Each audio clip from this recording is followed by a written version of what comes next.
Mesdames et messieurs, merci de choisir DRTV pour vous informer. Au menu de cette session d'information, incendie déclaré au quartier La Poudrière. Difficulté d'eau et d'électricité à Timbamba.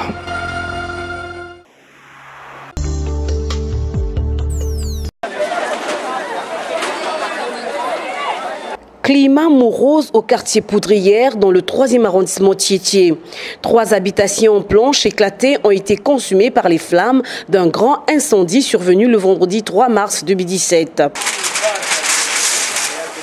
À l'origine de ce drame, aucune explication, car personne ne sait exactement la cause de ce feu. À vrai dire, les flammes ont commencé à retentir autour de 15 heures sous un soleil de plomb. Aussitôt informées, les populations riveraines se sont activées pour tenter de braver l'incendie. Seulement, la puissance du feu n'a pas permis aux vaillantes populations de maîtriser ces flammes dévastatrices. Une journée de tristesse pour ces citoyens qui ont quasiment perdu tous leurs biens. Sur le terrain, personne n'a eu le réflexe d'informer le service de sécurité civile. Même si c'était le cas, il serait difficile pour les sapeurs-pompiers de rattraper les choses car l'encombrement de la voie publique ne leur permettrait pas d'atteindre dans le temps requis le lieu du sinistre. À noter enfin que les citoyens devraient multiplier leur attention sur l'utilisation des accessoires d'électricité, de gaz et éviter de laisser allumer les bougies en leur absence. L'homme prudent est bien celui qui voit le mal de loin.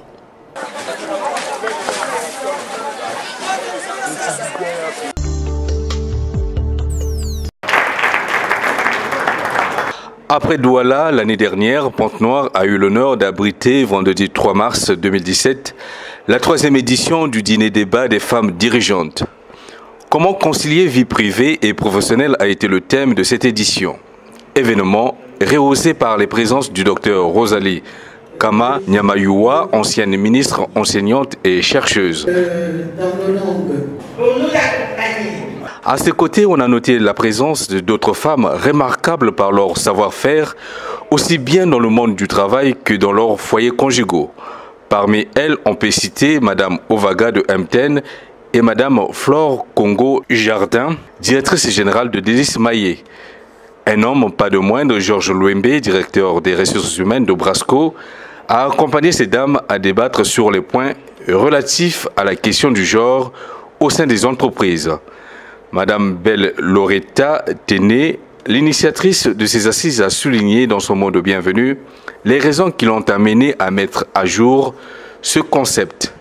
La volonté d'affirmer le rôle de la femme en tant que membre intégrant de cette société en pleine mutation.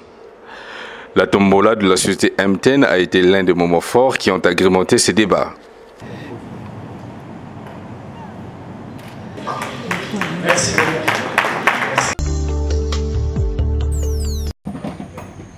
Deux difficultés majeures préoccupent les habitants de la zone ex-Bar Permela à Timbamba et angoissent leur existence quotidienne.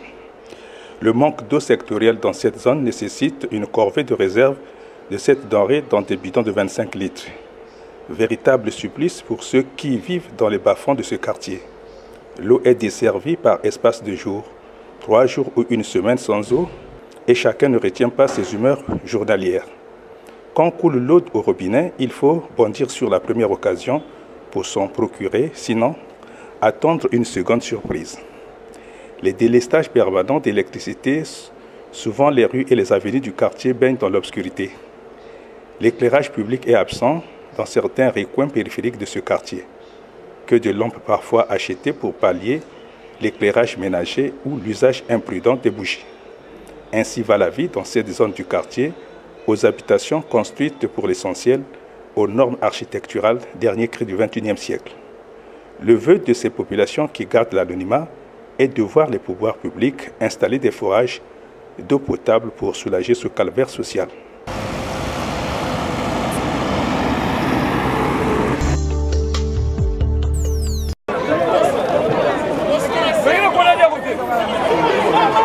Un spectacle habituel constaté au marché de l'OCH aux heures de pointe de la vente du poisson.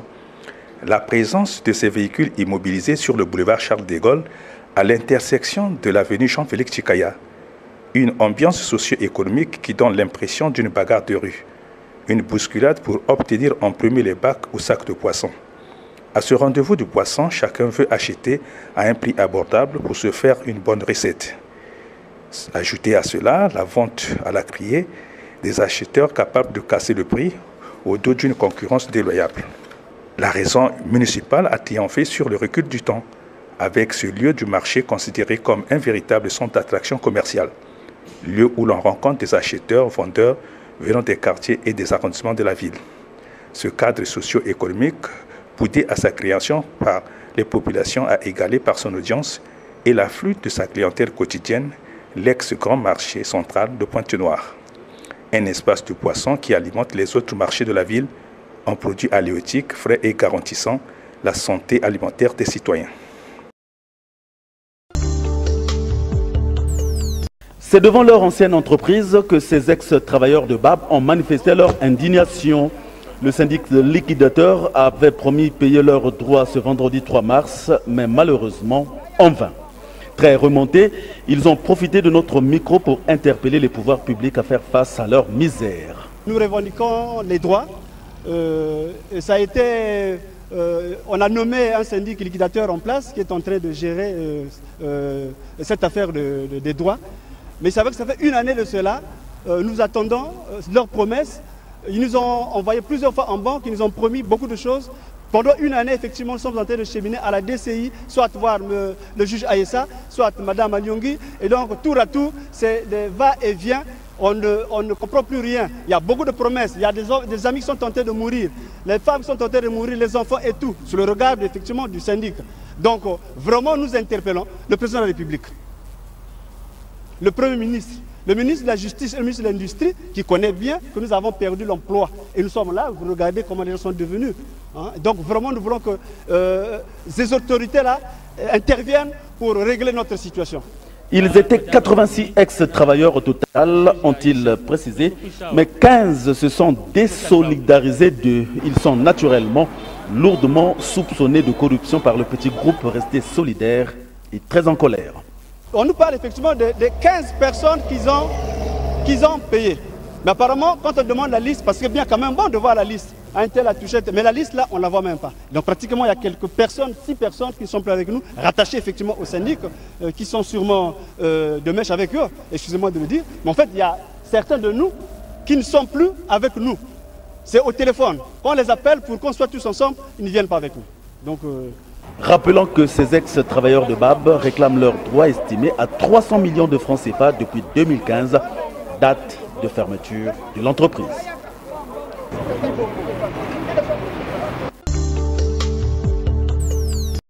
Partout où il est passé, les problèmes sont identiques. Manque de personnel enseignant, vétusté des infrastructures. Les élèves étudient dans les conditions déplorables. Ici, à Madingu, tout comme en Kaï, l'État squatte ces sites où est implantées ces écoles techniques, à l'Église catholique. Soyez rassurés que vos doléances seront écoutées et trouveront une réponse positive. Monsieur le Président de la République a dit que tout enfant, tout Congolais doit bénéficier de la formation qualifiante. Et pour bénéficier de la formation qualifiante, il faut que nous revoyions les infrastructures pour former des bons apprenants, des bons ouvriers qui pourront occuper des places dans le marché du travail. Donc je me référerai à Monsieur le Premier ministre pour que l'instruction de Monsieur le Président de la République soit mise en œuvre. Après avoir fait la ronde de ces écoles qui relèvent de sa tutelle, le ministre Antoine Thomas Nicéphore Fila Sainte s'est imprégné de la réalité dans laquelle étudient ses apprenants. Toutefois, il a proposé quelques pistes de solutions quand on sait que la formation qualifiante et l'emploi des jeunes sont au cœur des priorités du programme économique et social du gouvernement Mwamba. Le préfet du département de la Bouenza, Jules Mokalachumou, a saisi cette opportunité pour faire un plaidoyer pour la construction d'un lycée technique dans la Bouenza, pour éviter l'exode des jeunes apprenants vers d'autres départements pour suivre leurs études dans un lycée technique. Il nous faut que les pouvoirs publics regardent dans quelle mesure on peut vraiment donner un bon coup de pouce pour que nos apprenants travaillent dans des conditions idéales et pour qu'ils s'attendent à des résultats vraiment très, très satisfaisants dans les années à venir. Puisque nous sommes dans la marche vers le développement, comme l'a dit M. le Président de la République dans son projet de société, et il faudrait qu'effectivement les établissements techniques soient à la hauteur vraiment de nos attentes. Nous espérons que avec ce nombre important également des élèves qui sont dans les départements, il serait souhaitable, je crois qu'à moyen terme ou à court terme, que le département puisse avoir un lycée technique, parce que la plupart des élèves vont très loin et ont des difficultés pour poursuivre les études. Mais le département compte aussi un nombre important des jeunes qu'il faut, nous osons croire, donner d'une formation qualifiante pour que ces jeunes puissent se prendre en charge. Le département de la Bouenza compte 7 collèges techniques et pas de lycées techniques. La femme a droit au respect et à la dignité. C'est elle qui donne la vie. Durant 9 mois de grossesse, la future maman, quelle que soit sa situation sociale, a le droit d'accéder à un centre de santé disposant d'un plateau technique adapté et de qualité, ainsi que d'un personnel qualifié. Tous ces droits sont écrits noir sur blanc dans la charte de l'accouchement lancée officiellement ce vendredi à Brazzaville pour humaniser l'accouchement. Selon une enquête menée en 2016 par l'UNFPA, le Fonds des Nations Unies pour la population, plus de 100 jeunes filles au Congo sont décédées en accouchant. On compte 436 décès maternels pour 100 000 naissances et 21 décès néonataux pour 1000 naissances. Un constat qui a nécessité l'élaboration de cette charte. L'enjeu est surtout d'accompagner les jeunes filles mères de moins de 18 ans, car elles aussi ont droit à l'éducation.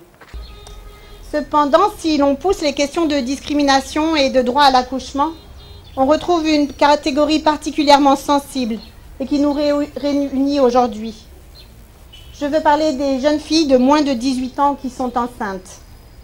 L'année passée, au Congo, plus d'un décès sur 10 de mortalité maternelle a été pour une jeune fille de moins de 18 ans. À travers le territoire au Congo, l'année passée, plus de 100 jeunes filles dans la fleur de l'âge sont décédées en accouchant. Et pourtant, Monsieur le ministre de l'Éducation nous le dit et nous le répète, leur place était sur les bancs de l'école et non pas dans cette situation. Nombreux sont celles et ceux qui travaillent ici avec nous aussi sur les questions de fistules obstétricales, une situation dégradante liée à un accouchement trop long. Et voilà, là encore, qui on retrouve? Ces jeunes filles au bassin trop étroit, qui ont accouché trop jeune. Car quand on est enceinte à 12 ans, ça n'est pas un choix, ça n'est pas une situation mûrement réfléchie. À la maternité, rien ne peut se faire sans la sage-femme. Dans cette charte, elle a aussi ses droits. Au cours de cette cérémonie, des certificats de bonne pratique ont été remis aux sages-femmes des mains de la ministre de la Santé et de la Population, Jacqueline Lydia Mikolo.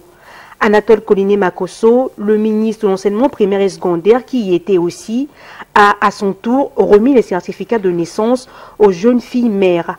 S'en est suivi la dotation des hôpitaux de base de Makele-Kele et de Talengay en produits liés à la santé de la reproduction.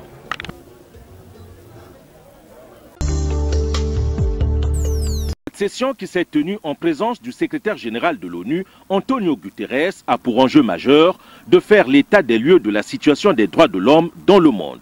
Il s'agit en réalité d'un espace annuel où sont débattues les différentes thématiques inhérentes aux droits humains. C'est ainsi que pendant les travaux, des sous-thèmes comme le changement climatique et les droits des enfants, l'accès aux médicaments, les droits des personnes handicapées, le profilage racial et l'incitation à la haine, y compris dans le contexte de la migration, ont été examinés. Les dirigeants des 47 États membres du dit Conseil dans le Congo ont également planché sur la table ronde biennale de haut niveau relative à l'abolition de la peine de mort. Dans sa déclaration, le représentant du président Denis Sassou Nguesso, le ministre des Affaires étrangères, de la coopération et des Congolais de l'étranger, Jean-Claude Gakosso, a mis en exergue les atouts de la Constitution congolaise qui institue le dialogue.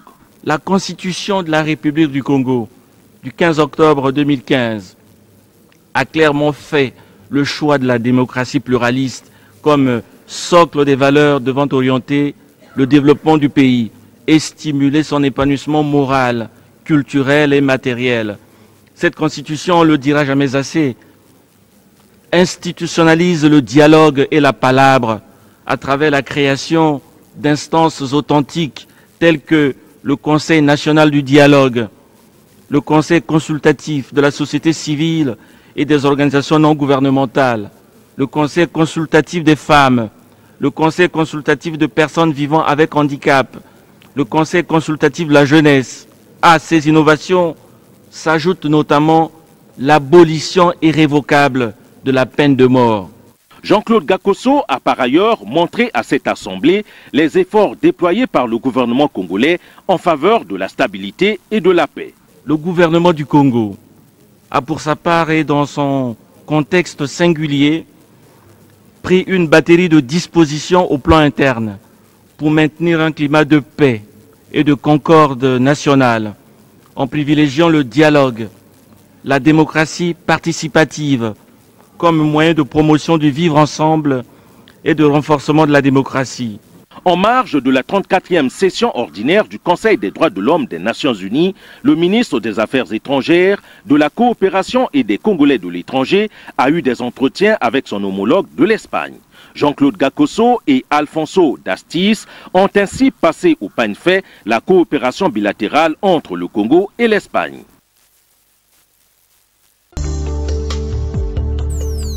Il n'a fallu qu'une minute au gaz pour ravager le visage de cet enfant. En dépêchant ses experts des blessures par armes chimiques à l'hôpital d'Erbil, la Croix-Rouge avait prévu le pire, et le pire est arrivé. Les symptômes sont sans appel, blessures par armes chimiques. Une douzaine de blessés en 48 heures. Les adultes sont hors de danger, mais 5 enfants sont dans un état grave. Quand l'obus est tombé sur notre maison, une substance sombre s'en est immédiatement échappée. L'odeur était insupportable.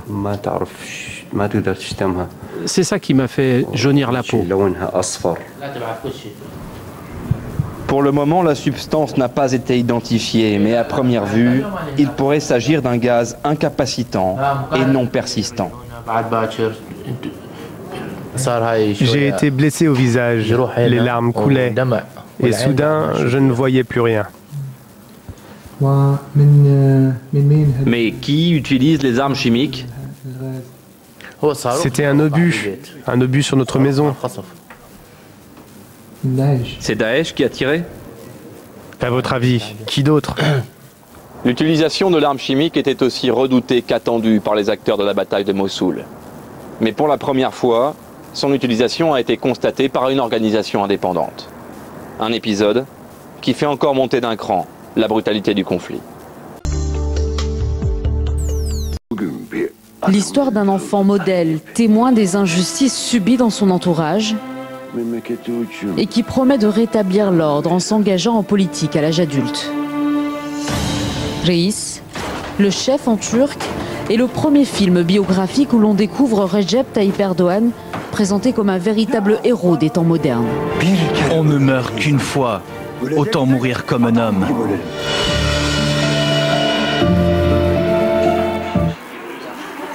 Et en ce qui concerne la réaction du principal intéressé, on lui a fait parvenir une copie. Il l'a sûrement visionné, j'espère qu'il l'a aimé. Le film vient de sortir dans les salles, ce qui de toute façon n'aurait pas pu être le cas sans son approbation. Les critiques, quant à elles, dénoncent un film de propagande à 6 semaines d'un référendum qui vise à élargir les pouvoirs du président. Quant aux spectateurs, leurs avis sont très partagés.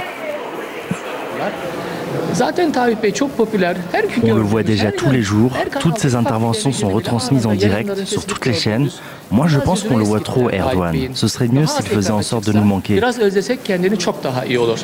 Bien sûr que je vais le voir. Je ne veux pas rater ça. Erdogan est une chance pour la Turquie. Il est montré comme un héros, comme si le pays était dans un gouffre avant Erdogan et que c'était lui qui nous avait sauvés. Diffusé également à l'étranger, le film sera à l'affiche dans plus d'une dizaine de pays, dont la France.